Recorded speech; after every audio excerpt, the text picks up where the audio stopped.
Today is Monday, July 29th. What the Supreme Court now says about the border wall, and we're talking more controversial tweets. Plus, what to know about the multi-billion-dollar Sprint T-Mobile merger and an asteroid that came a bit too close to Earth. Today's episode is brought to you in part by the University of Texas at El Paso, or UTEP, accepting applications for fall 2019. Welcome to The Newsworthy. All the day's news in less than 10 minutes. Fast, fair, fun, and on the go. I'm Erica Mandy. Thanks so much for being here. You ready? Let's do this.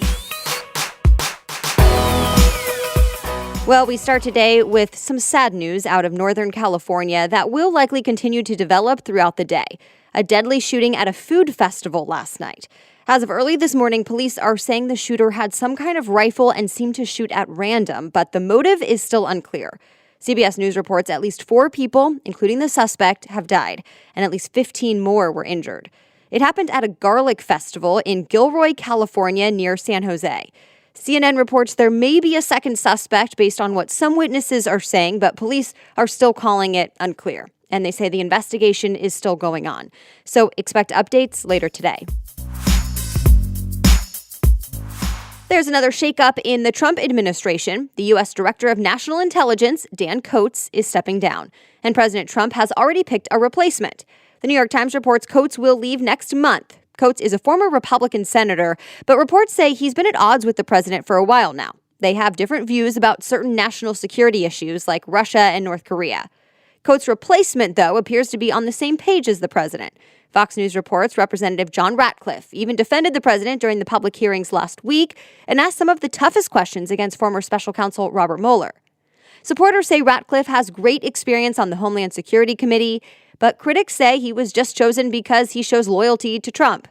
Either way, Coats is set to leave August 15th. The acting director will be named soon, and Ratcliffe will need to be confirmed by the Senate before taking on the job. A win for President Trump and his border wall, at least for now. The U.S. Supreme Court ruled Friday that construction can begin. The court approved the use of $2.5 billion in military funding for the wall on the U.S.-Mexico border. It was a split decision, 5-4.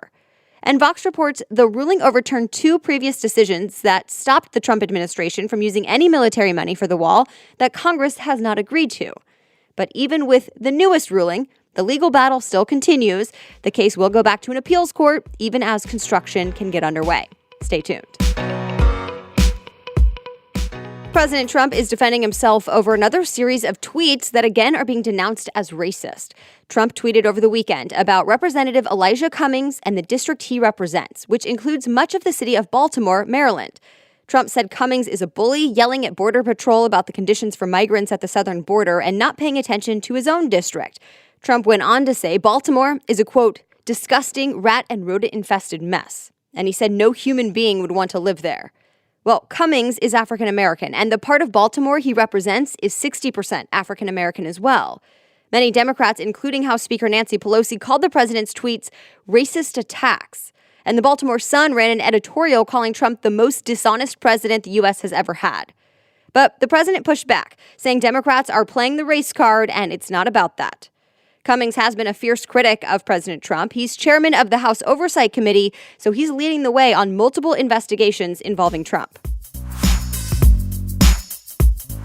It turns out the person who is supposed to become governor of Puerto Rico now doesn't actually want the job. ABC News reports the island's Secretary of Justice, Wanda Vazquez, is next in line to take over as governor when current leader Ricardo Rossello resigns on Friday. But Vazquez is not interested, and she's making that pretty clear. Remember, Governor Rossello said he would step down after days of massive protests calling for his resignation. It started over a bunch of offensive messages between Rossello and his top aides. Well, CNN says Puerto Rico's Secretary of State was supposed to become governor, but that guy also resigned over those same offensive messages. So next up is the Secretary of Justice, Wanda Vazquez. But since she doesn't want the job now, she's telling Rossello to appoint a new Secretary of State to take over instead and do it fast. We'll see who takes on the role by the end of the week. A big win for T-Mobile and Sprint. Federal regulators have given the two companies the official okay to merge and become one bigger company. We're talking about a $26 billion merger that's been years in the making between the nation's third and fourth largest wireless carriers. MarketWatch reports the companies agreed to sell some of their assets in order to get the thumbs up from the Justice Department. So TV provider Dish Network will buy parts of the business so it can become a wireless provider. Dish will, of course, be smaller, but it means more competition and another option for customers. Critics still worry the deal will lead to higher prices, job losses, and fewer choices for customers, since there will only be 3 major cell phone companies in the country. But supporters say the merger is necessary for Sprint and T-Mobile to stay competitive, and the companies have said it'll lead to faster and better 5G service around the U.S. Either way, this is not official yet. CNBC says T-Mobile and Sprint are still facing lawsuits from 13 state attorneys general to block this deal. And the deal can't finalize until those cases are resolved. Stay tuned. More news ahead, but first I want to thank today's sponsor, Skillshare. Skillshare is an online learning community with thousands of amazing classes covering dozens of creative and entrepreneurial skills. You can take online classes in everything from photography and creative writing to design, productivity, and more. So whether you're returning to a longtime passion project or challenging yourself to get outside your comfort zone, Skillshare has classes for you. I think it's so important to never stop learning, both for the health of our brains and just for our happiness. Right now, my focus is improving the systems in my business as I grow. So I've watched Skillshare videos to help with that and more. Join millions of other students learning on Skillshare, and the newsworthy listeners get a special offer. Get this, you can get 2 months free. Yep, Skillshare is offering the newsworthy listeners 2 months of unlimited access to thousands of classes for free. So to sign up, go to Skillshare.com/newsworthy. Again, go to Skillshare.com/newsworthy to start your 2 months now. Skillshare.com/newsworthy. Now back to the news. It snuck up on us. That's what scientists are now saying about a large asteroid that got a little too close to Earth last week. The Washington Post reports astronomers in both the U.S. and Brazil say it seemed to appear out of nowhere. They realized that asteroid was heading our way only about a week before it whizzed by, not nearly enough time to do anything about it if needed. NASA says the space rock was about 427 feet wide and came within 45,000 miles of Earth.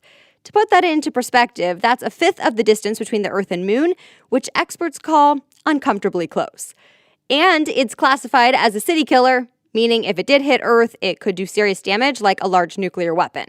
Thankfully, nothing happened, but how did it go unnoticed? Astronomers say its smaller size and weird orbit made it tough to find, and it was moving faster than recent asteroids that have flown past Earth. Either way, scientists say it's a reminder of how little we really know about space. Coming soon to Tesla cars, Netflix, and YouTube. Billionaire owner Elon Musk said the new partnership will lead to a great feel with surround sound. The Verge says right now video streaming on the in-car display will only be available when the car is in park. CNET says people with the Tesla Model 3 and upcoming Model Y will likely be able to use this new feature, and it could roll out as soon as next month. Then Musk says once regulators approve self-driving cars, the videos will be available all the time, even when the car is moving. But already, there are concerns about how this could be a potential distraction to drivers now and even backup drivers in autonomous cars. Another swimmer just broke a world record set by Michael Phelps, the second swimmer to do this within the last week. CBS Sports reports American Caleb Dressel beat Phelps' previous world record in the 100-meter fly by about 0.3 seconds. And it happened at the World Swimming Championship over the weekend. And USA Today reports Dressel took home a record 8 medals at the championship, beating Phelps' 7. And remember, just last Wednesday, a Hungarian swimmer beat Phelps' record for the 200-meter butterfly. Phelps is, of course, retired, but he's known as the most decorated Olympian of all time. Now, he has only one world record standing. That's for the 400-meter individual medley, which is a race that includes all 4 swimming styles. Disney says it just beat a box office record, bringing in more money in a single year than ever before. With 5 months still to go, Disney says it's brought in $7.67 billion in ticket sales, beating its own record set a few years ago. The Hollywood Reporter says so far this year, 3 Disney titles have passed the $1 billion mark: Avengers Endgame, Captain Marvel, and Aladdin. And now The Lion King is on the verge of reaching that milestone worldwide. And Toy Story 4 may also do the same in the coming weeks. As for this past weekend's box office winner, it was, as expected, The Lion King, again. In the second place spot, Once Upon a Time in Hollywood, the debut weekend brought in $40 million, a career best for the filmmaker Quentin Tarantino. And in the number 3 spot, Sony's Spider-Man Far From Home. And that's it for today. You are caught up from the weekend. Thank you so much for starting your week with me, and be sure to hit that subscribe or follow button in your podcast app. It's free and helps make sure you get new episodes right on your smartphone each weekday. As always, you can read more about any of the news stories we talked about in this episode. Just check out the show notes in your podcast app or go to thenewsworthy.com, click episodes, and look for today's date. As always, The Newsworthy is ready for you to listen every weekday by 4 in the morning. I'll be back with more news tomorrow. Have a great day.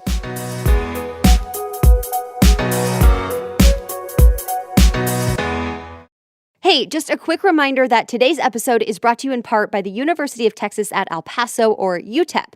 UTEP is part of the country's largest university system, and it has a suite of fully online degree programs known as UTEP Connect, created to make sure they remove as many barriers as possible from getting a degree. So if you or someone you know thinks that getting that degree is unreachable due to other obligations, well, then check out UTEP. UTEP makes it possible and is accepting applications for fall 2019 right now. Just go to utepconnect.utep.edu. That's utepconnect.utep.edu.